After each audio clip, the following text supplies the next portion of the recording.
Hello there, and welcome to the Pint-Sized Healing Podcast. My name is Max Thompson. Let's get started. I've been reading this really interesting book by Richard Dotz that is mostly about manifestation. But one of the things that he discusses is that a lot of people who have this idea of, hey, you have to keep a positive mind, are really discussing a sort of oppression of our thoughts and emotions, and frantically trying to push down negative thoughts and emotions isn't going to do anything for creating a positive mind.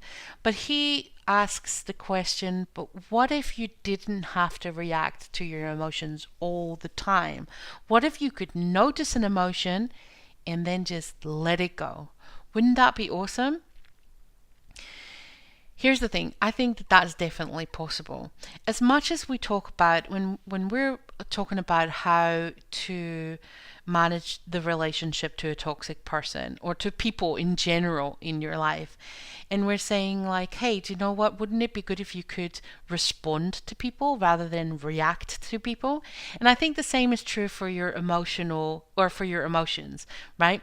As emotions come up, wouldn't it be good if rather than reacting to the emotion we're feeling, we could respond to the emotion that we're feeling?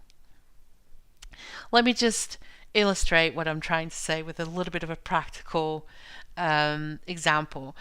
I used to I used to do my shopping at Sainsbury's, which is a UK based supermarket, and for some reason, whenever I was in this particular Sainsbury's, there was an aisle where I would just start feeling hugely panicked and anxious. It took me a while actually to realize that it almost always happened in the same aisle. But anyway, once I became aware that it happened in the supermarket, it happened in a certain aisle. So I started to look for the trigger that made me feel anxious.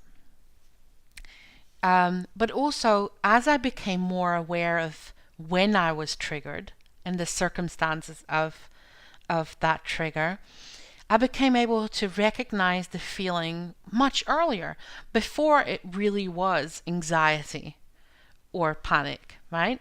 So I could feel the first flutter of it, and then I could take precautions to stop that first flutter of anxiety to go into full-on anxiety attack.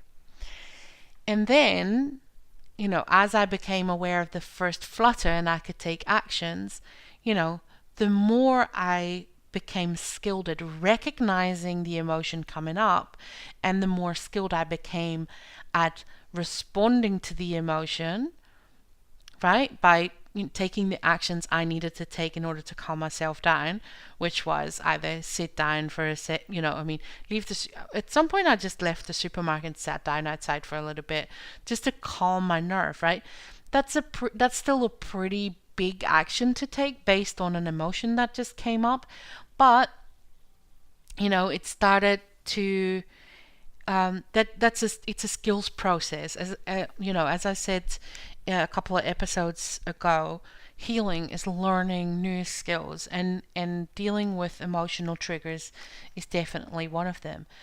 And I think if you can embrace this idea that just because you're feeling something doesn't mean that you have to give in to that feeling, I think then it becomes much easier to let emotions go in the moment. That doesn't mean that you don't feel sad.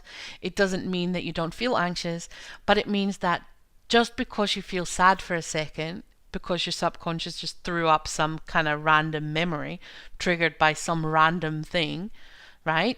Like a particular brand of groceries that was in a particular aisle in a particular supermarket in the particular case I just told you about. But just because that random fact throws up a random emotion that is connected to the memory doesn't mean that you have to then spend the rest of the day being anxious or sad or angry or whatever the emotion is that got kicked up. We do have a choice and we do have some control over that. Does that mean that you can control your emotions when you wake up in the morning? Maybe not, but it's definitely a skill that you can learn, and it's something that you can practice.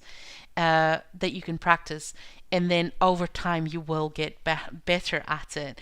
And by getting better at letting go of the more negative emotions, there's more space and more time for more fun and and happy emotional feelings, right? Because if you can let go of the anger, the anxiety, and the sadness, then maybe you can hold on to the joy and the gratitude, right? More space in your life for those positive vibes to go on. I hope that gives you something to think about, and I'll see you next week.